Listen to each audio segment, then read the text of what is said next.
دیا اب خلاص وہ میرا نہیں رہا، جو دولت چھوڑ دیا وہ اب میری نہیں رہی، جو رشتہ داروں کو چھوڑ دیا اب میرا ان کا کوئی رشتہ باقی نہیں ہے۔ یہ چھوڑنا ہمیشہ کے لیے چھوڑنا تھا۔ حضور کا حکم ہوا کہ مدینے چلے جاؤ، جو سفر میں ساتھ میں چل سکتا تھا لے کر گئے، جو مشکل ہو رہا تھا سب چھوڑ کر چلے گئے، بس میرے آقا کا حکم ہے اٹھ کر چلے گئے۔ یہ مہاجرین کا درجہ تھا کہ انہوں نے سب کچھ چھوڑ دیا۔ آقا کے حکم پر انصاریوں نے آدھا اٹھا کر دے دیا، مہاجرین نے آقا کے حکم پر سب کچھ چھوڑ دیا، سب کچھ چھوڑ دیا۔ تو مہاجرین کا درجہ اور اونچا ہوا۔ پھر ان مہاجرین کے درمیان ایک مرتبہ، یوں تو سارے صحابہ کرام جنتی ہیں، اس میں بھی کسی کو شک ہو سکتا ہے، سارے صحابہ کرام جنتی، لیکن ایک حدیث شریف ایسی ہے جہاں پر میرے آقا صلی اللہ علیہ وسلم نے ایک ہی بیٹھک میں، ایک ہی مجلس میں، ایک ہی حدیث کے اندر لگاتار 10 صحابہ کے نام لیے، 10 صحابہ کرام کے نام لیے کہ یہ ابو بکر جنت میں ہے، عمر جنت میں ہے، عثمان جنت میں ہے، علی جنت میں ہے، سعد بن ابی وقاص جنت میں ہے، عبد الرحمن بن عوف جنت میں ہے، اس طرح سے عبیدہ بن الجراح جنت میں ہے۔ عشرہ مبشرہ کے نام میرے آقا صلی اللہ علیہ وسلم، عشرہ مبشرہ اس لیے کہا جاتا ان کو، 10 آدمی جن کو بشارت دی گئی ایک ہی بیٹھک میں میرے آقا صلی اللہ علیہ وسلم وہ 10 افراد کو بشارت دی کہ تم جنت میں ہے، کہ تم جنت میں۔ اب وہ جو 10 آدمی ہیں جن کو عشرہ مبشرہ کہا جاتا، عشرہ عربی زبان میں 10 کو کہتے ہیں، مبشرہ جن کو بشارت دی گئی، وہ 10 بشارت پانے والے جو صحابہ کرام ہیں ان کے درجے میں تمام مہاجر مل کر بھی نہیں آ سکتے، ان کی پھر اور خصوصیت ہے۔ پھر ان عشرہ مبشرہ میں خلفائے اربعہ، خلفائے راشدین، چاروں خلفائے راشدین کا جو مقام ہے، ویسے میں ایک وضاحت کرتے چلوں، بار بار میں سمجھتا ہوں یہیں پر اسی مقام پر میں کئی مرتبہ بول چکا، پھر بولتا ہوں کہ خلفائے راشدین 5 ہے۔ یہ ایک مشہور بات ہے، ایک چلی ہوئی بات ہے دنیا بھر میں، چاروں خلفائے راشدین، چاروں خلفائے راشدین جن کو حکومت کرنے کا بہت وقت ملا، اور ایک خلیفہ راشد ایسے ہے جن کو خلافت اپنی حکومت کرنے کا وقت بہت کم ملا، اس وجہ سے ان کا نام بہت کم لوگ لیتے، وہ ہے حضرت سیدنا امام حسن بن علی رضی اللہ تعالیٰ مولا کائنات کے بڑے فرزند، جو حضرت سیدنا امام علی رضی اللہ تعالیٰ عنہ کے بعد خلیفۃ المسلمین، خلیفۃ المؤمنین بنے، اور 6 ماہ کا آپ کا ٹائم تھا، صرف 6 ماہ کے بعد 30 سال مکمل ہو گئے۔ میرے آقا صلی اللہ علیہ وسلم کا ارشاد مبارک ہے کہ میرے بعد جو خلافت راشدہ ہوگی وہ 30 سال ہوگی، 30 سال، 30 ایئرز جی۔ اور حضرت مولائے کائنات علی مرتضیٰ رضی اللہ تعالیٰ عنہ کے وصال کے وقت، ان کی شہادت کے وقت 29 سال 6 مہینے گزرے تھے، 29 سال 6 مہینے گزرے تھے۔ اس کے بعد جو صحابہ جن کے ہاتھ پر بیعت کی وہ سیدنا امام حسن رضی اللہ تعالیٰ عنہ۔ تو خلفائے راشدین 5 ہے، خلفائے راشدین 5 ہے۔ اب شہرت پائے ہیں یہ 4 خلفائے راشدین، سیدنا صدیق اکبر، عمر فاروق، عثمان غنی، علی مرتضیٰ رضوان اللہ تعالی علیہ مجمعین۔ شہرت یہ 4 پائے کیونکہ ان کو ٹائم ملا حکومت کرنے کا، ان کے فیصلے رہے، ان کے جہاد رہے جی، ان کی حکومت رہی، ان کا نظم و نسق رہا، ان کی فوج رہی، ان کے ڈپارٹمنٹ کام کیے جی، سارا ان کا پارلیمنٹ چلا، ان کی مجلس شورا بیٹھی، سارا کچھ ہو سکا، اس لیے انہوں نے، یہ چاروں نے شہرت پائی ہے،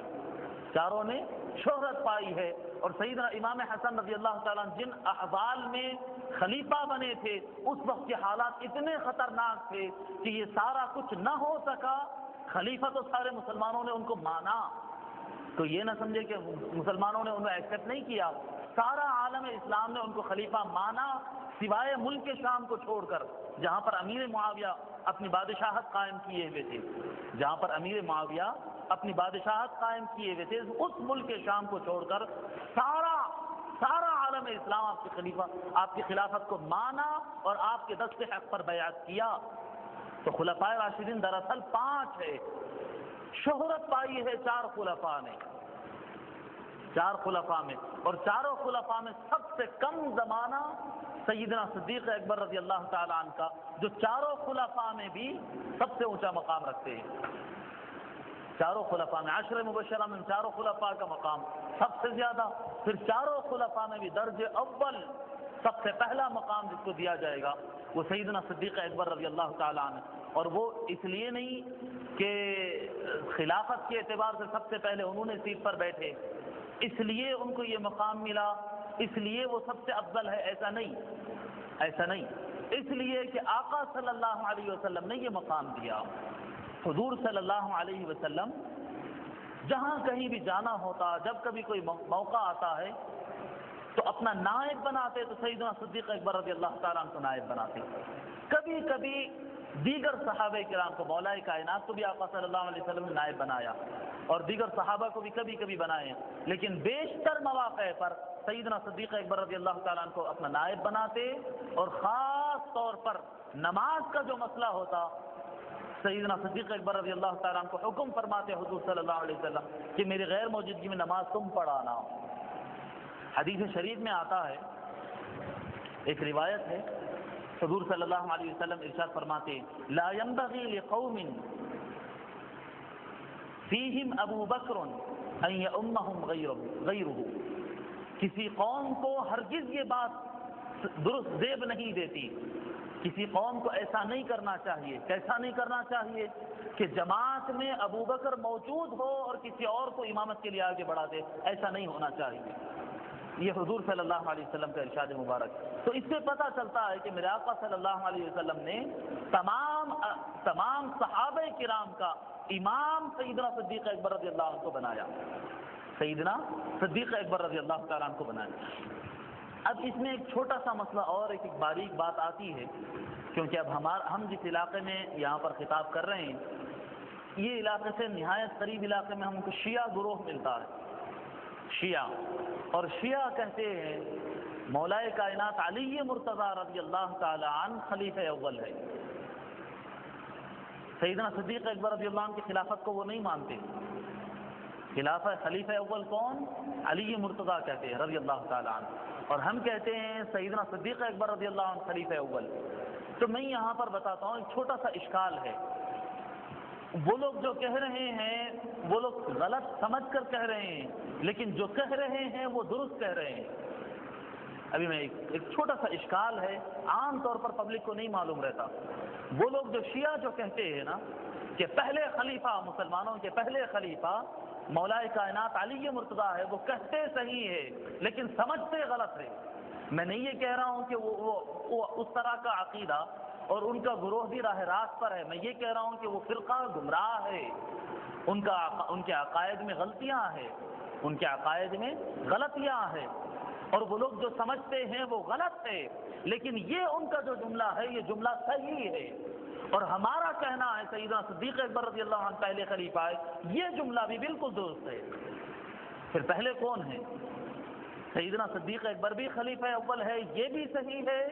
سیدنا علی رضی اللہ تعالیٰ عنہ بھی پہلے خلیفہ ہے، یہ بھی صحیح ہے۔ تو پھر بات سمجھ میں نہیں آئی، دونوں پہلے کیسا ہوتے؟ پہلے تو ایک ہوتا، جو بھی ہوتا بعد میں دوسرا ہوتا، ہو دو پہلے کیسا ہو سکتے؟ جی تو میں آپ کو بتاؤں کہ ہر چیز میں اعتبارات رہتے ہیں۔ سب سے پہلے اسلام لائے صدیق اکبر رضی اللہ عنہ، اور ایک روایت ملتی سب سے پہلے اسلام لائے علی مرتضیٰ رضی اللہ عنہ، اور ایک روایت ملتی ہے سب سے پہلے اسلام لائے خدیجۃ الکبریٰ رضی اللہ عنہ۔ اب اس سے بولیں گے یہ کیسے ہو گیا؟ یہ روایت سے ٹکرا رہی، پھر سب سے پہلے اسلام لائے کون آخر؟ سب سے پہلے اسلام لائے صدیق اکبر مردوں میں، ان کی کاؤنٹنگ وہاں پر مردوں کے اعتبار سے ہو رہی، اس لیے پہلا نمبر ان کو دیا گیا۔ جب زنانے کی کاؤنٹنگ ہونے لگی تو سب سے پہلے اسلام لائے خدیجۃ الکبریٰ رضی اللہ عنہا، اور جب بچوں کی کاؤنٹنگ ہونے لگی تو سب سے پہلے اسلام لائے علی مرتضیٰ رضی اللہ تعالیٰ عنہ۔ تو کاؤنٹنگ کا اعتبار الگ الگ ہے۔ حضور اکرم صلی اللہ علیہ وسلم سے ایک مرتبہ ایک عورت حاضر ہوئی، عرض کرنے لگی یا رسول اللہ، کچھ مسائل تھے وہ عورت کے، وہ سوالات کیے، آقا صلی اللہ علیہ وسلم جوابات عنایت فرمائے، پھر وہ جانے لگی، حضور فرمائے کہ تم دوبارہ آنا، پھر جب یہ معاملات ہو جائے۔ کیا معاملہ تھا مجھے پتہ نہیں، روایت میں اس کی کوئی ایکسپلینیشن، اس کی وضاحت نہیں آئی۔ آقا صلی اللہ علیہ وسلم ارشاد فرمائے کہ تم دوبارہ پلٹ کر آنا۔ وہ عورت سوال کرنے لگی یا رسول اللہ، اگر میں آؤں اور آپ کو نہ پاؤں تو پھر میں کس سے ملوں؟ اگر میں آؤں اور آنے میں اتنا زمانہ ہو جائے کہ پھر آپ پردہ فرما لیں اس دنیا سے، تو یا رسول اللہ پھر میں کس سے ملوں؟ حضور صلی اللہ علیہ وسلم ارشاد فرماتے فَإِن لَّمْ تَجِدِينِي فَأْتِ أَبَا بَكْرَ، اگر مجھ سے ملاقات